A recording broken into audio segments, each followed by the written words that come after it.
Assalamualaikum warahmatullahi wabarakatuh. Selamat datang di Pelatihan Dasar CPNS 2022. Perkenalkan, saya Elsa Puspitasari, Sarjana Kesehatan Masyarakat, ahli pertama penyuluh kesehatan masyarakat, bertugas di Dinas Kesehatan Kabupaten Majalengka. Peserta pelatihan dasar Kabupaten Majalengka Angkatan 6 dengan NDH 20.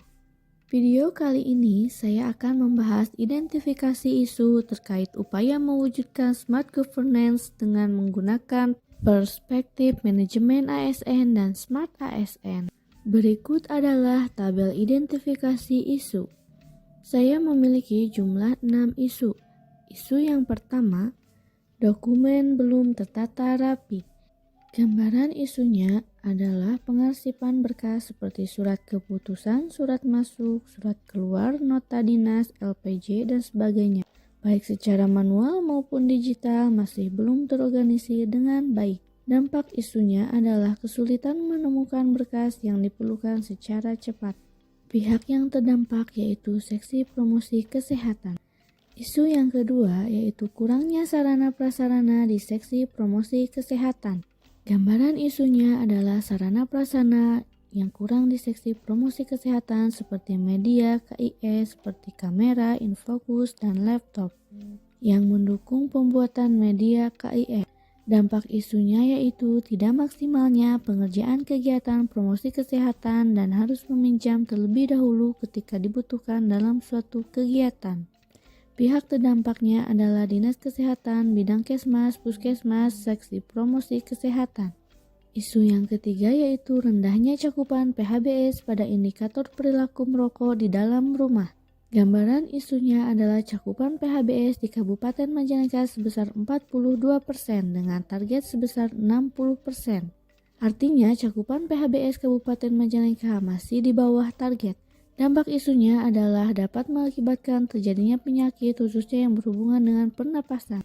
Pihak terdampak adalah keluarga, dinas kesehatan, bidang kesmas, puskesmas, seksi promosi kesehatan.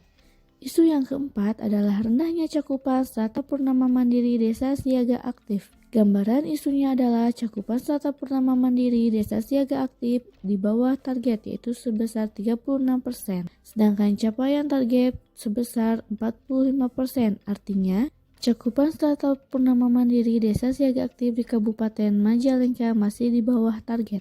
Dampak isunya yaitu menurunnya derajat kesehatan masyarakat. Pihak terdampaknya adalah masyarakat, dinas kesehatan, bidang kesehatan masyarakat, puskesmas, dan seksi promosi kesehatan. Isu yang kelima yaitu rendahnya cakupan strata purnama mandiri Posyandu.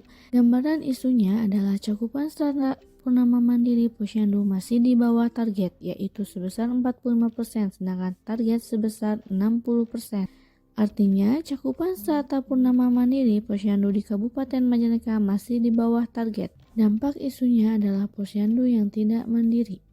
Pihak terdampak yaitu Dinas Kesehatan, Bidang Kesmas, Puskesmas, Seksi Promosi Kesehatan, dan Masyarakat.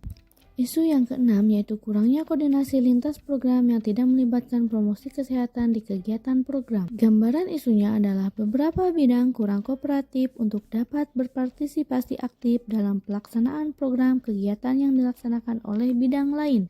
Dampak isunya yaitu waktu pelaksanaan kegiatan tidak sesuai dengan jadwal yang telah ditentukan. Pihak terdampaknya yaitu Dinas Kesehatan, Bidang Kesmas, Seksi Promkes, dan pihak OPD yang bekerja sama. Selanjutnya menentukan isu utama core isu.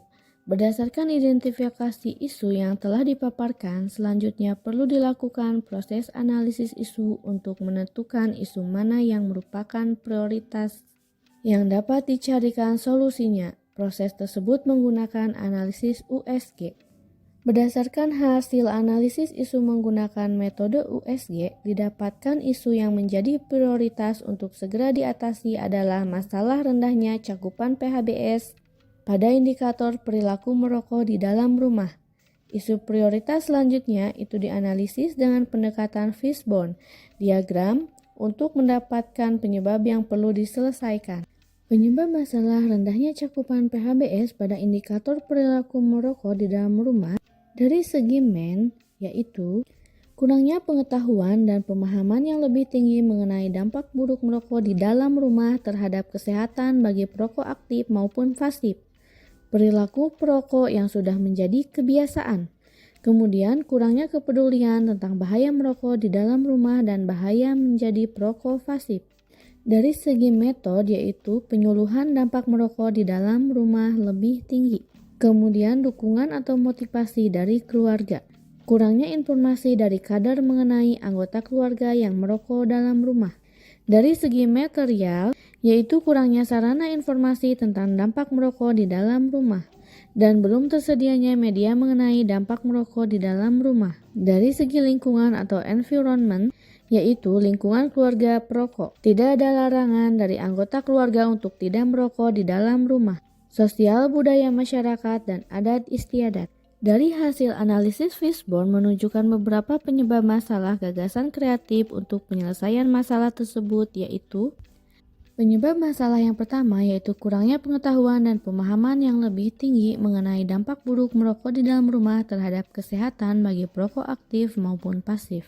Solusinya adalah pemberian edukasi kesehatan berupa penyuluhan kesehatan tentang dampak buruk merokok di dalam rumah terhadap kesehatan bagi perokok aktif maupun pasif. Penyebab masalah yang kedua yaitu kurangnya kepedulian tentang bahaya merokok dalam rumah dan bahaya menjadi perokok pasif. Solusinya adalah pemberian edukasi kesehatan mengenai dampak buruk merokok di dalam rumah dan bahaya menjadi perokok pasif. Yang ketiga adalah perilaku merokok yang sudah menjadi kebiasaan. Solusinya adalah melakukan pendekatan perubahan perilaku kesehatan. Yang keempat, penyuluhan dampak merokok di dalam rumah lebih tinggi. Solusinya adalah penyuluhan menggunakan media mengenai dampak merokok di dalam rumah lebih tinggi. 5. Kurangnya informasi dari kadar mengenai anggota keluarga yang merokok di dalam rumah. Solusinya adalah dilakukannya bina suasana terhadap kadar.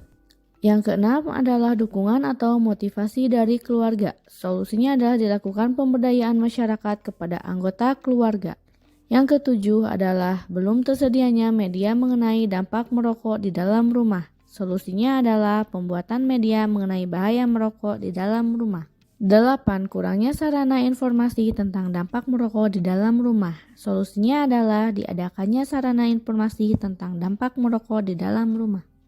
Terima kasih, semoga bermanfaat. Wassalamualaikum warahmatullahi wabarakatuh.